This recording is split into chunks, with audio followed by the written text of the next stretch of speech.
Welcome back to Azimuth Podcast. I am your host, Kimberly McNabb. And I'm Barrett McNabb. In this segment, we're continuing our series on presidential candidates. Today, we're focusing on Tim Scott. Let's watch his presidential run speech. We live in the land of opportunity. We live in the land where it is absolutely possible for a kid raised in poverty, in a single-parent household, in a small apartment, to one day serve in the People's House, and maybe even the White House. I like his presence. This is the greatest nation on God's green earth. Today I'm thinking back to my grandfather, born in 1921 in Sally, South Carolina, in the Deep South. By the time he was in the third grade, he was forced out of school, his education was over, and he was forced to start picking cotton. But my grandfather lived long enough to watch his grandson pick out a seat in Congress.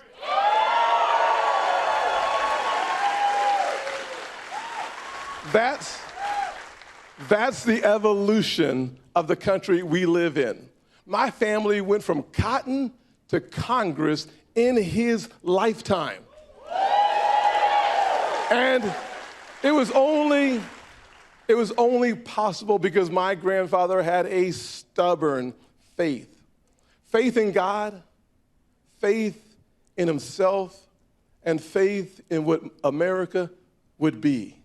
He looked beyond the pain of his present, and he saw the promise of his future. That black man who struggled through the Jim Crow South believed then what some doubt now in the goodness of America. The goodness of America. And it's nice to have that recognized. I was 7 years old when my parents divorced. We moved in with my grandparents.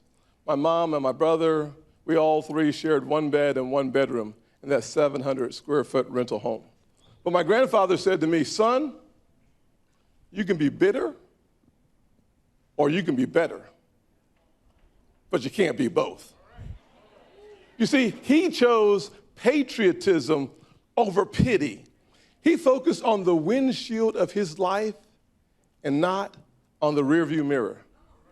And today, I'm living proof that America is the land of opportunity and not a land of oppression. That's why we're a beacon to the whole world. Amen, amen, amen, amen, amen, amen. I'm announcing today that I'm running for president of the United States of America.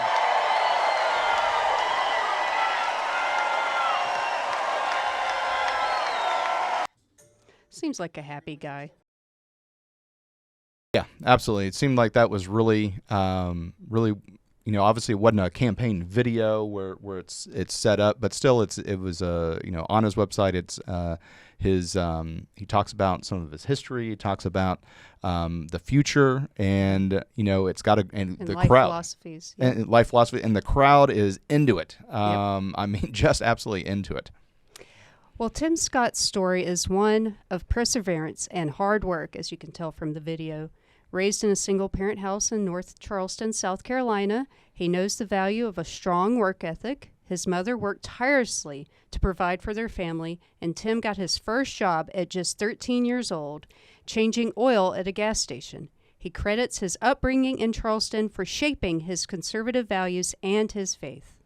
And Tim Scott believes that America has the potential to provide opportunities for anyone, just as it did for him. And that belief has driven him to run for president of the United States. He's deeply committed in this fight and sees it as a necessity to counter what he perceives as negative trends under the current administration. And Tim Scott's policy stances reflect his conservative values and his vision for the country. He supports Israel and believes that Hamas should be wiped off the map. Tim Scott also supports building a wall, parental rights in education, and believes schools should not be allowed to introduce pronouns without parental consent. And on the Second Amendment front, he's a staunch supporter and believes in protecting the rights of gun owners. He's also pro-life and aims to ensure to end sanctuary cities while emphasizing support for law enforcement and small businesses.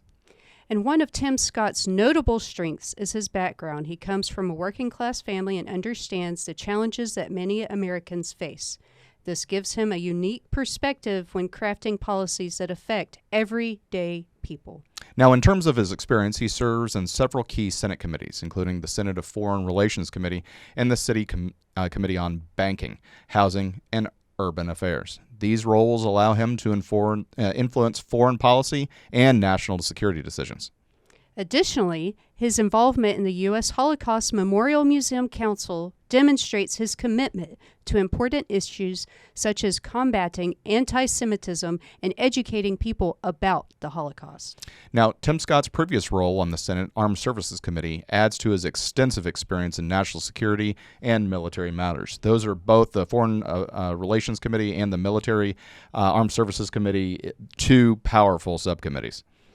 However, like all candidates, Tim Scott does have his weaknesses. He faced criticism for his stance on Florida's new curriculum, where he criticized fellow Republican presidential candidate Ron DeSantis for supporting it.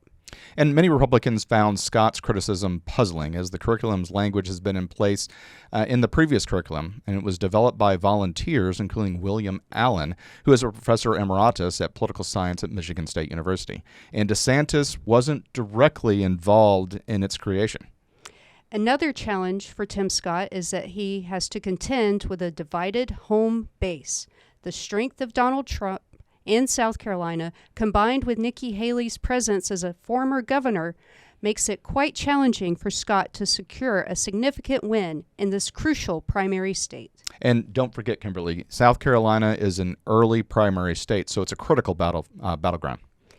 In conclusion, Tim Scott brings a unique perspective to the presidential race with a compelling background and a clear conservative platform.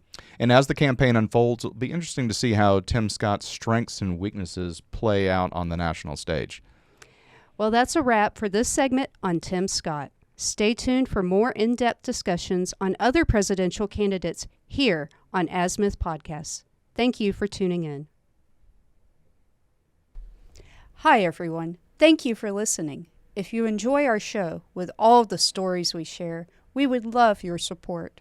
And it's as easy as clicking that subscribe or follow button. This will ensure you never miss an episode.